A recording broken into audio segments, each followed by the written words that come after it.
And so one of my friends from Venezuela takes me to the market and he starts telling all these ladies that my friend's vegetarian and all he eats is fruits and vegetables. We don't like killing animals.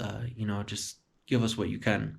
And all of a sudden, I had more abundance, more food than I could ever imagine, more than I could buy with my entire week's pay in Canada, and I had it for free within like half an hour of talking to these people selling fruits and vegetables at the market. And and then after that, I kept doing the handstands for a while and my hands got very sore. My spine got sore from handstanding on cement 2 to 3 hours a day and not doing balancing exercises because it's a lot of compression when you're handstanding for that long every day. And my hands were getting cut by little stones and glass in the streets on the pavement. And so I had to stop handstanding. And then I started selling salads. I figured I'll just go, sell salads since I have all these fruits and vegetables and everything. But I couldn't get everything I needed I couldn't get the exact ingredients to make a salad. So I did have to end up buying some stuff. And in the end, I might have sold salads for a week. I had some good customers, but it was a lot of effort and little pay. And so after that, my friend from Venezuela said like, listen, I do these chalk paintings in the street, and in order to help you out every day while I'm eating lunch, when I have to go take a break from my painting, people are gonna keep giving it money. And so you just sit there and receive the money, and whatever money you receive in the half hour or hour that I'm gone, you just keep it. And so I said, all right. And so he'd paint like Jesus's face or Goku or whatever it is in chalk with different colors, with different things that are like chalk, like the charcoal and all these things.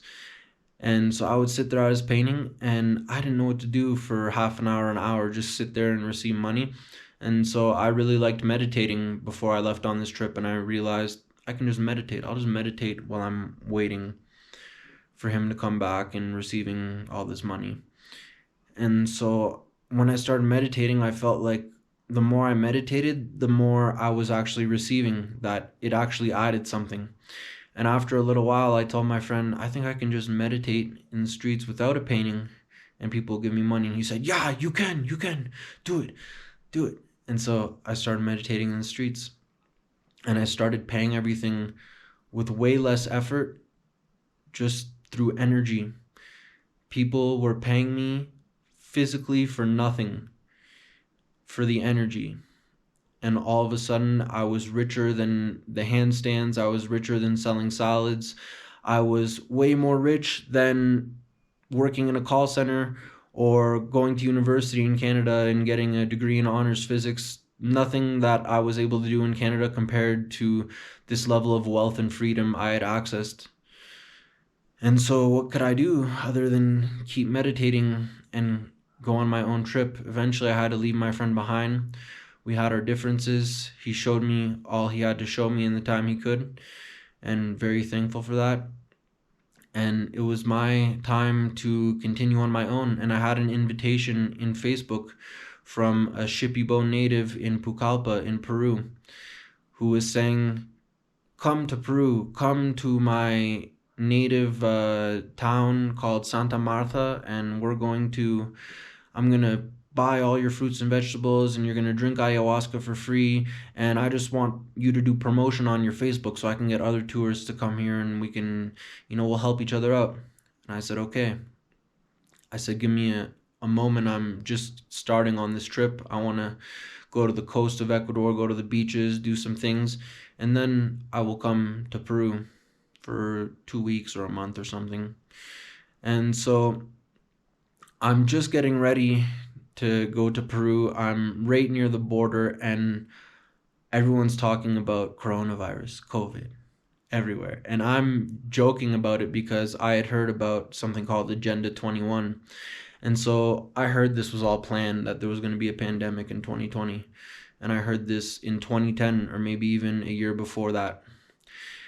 And so I'm here joking in the markets, telling people in the markets in Ecuador, if you have any fruit or vegetables that you think might be contaminated with COVID, give them to me because I'm immune, and then you'll save your customers' lives and it'll ensure your business.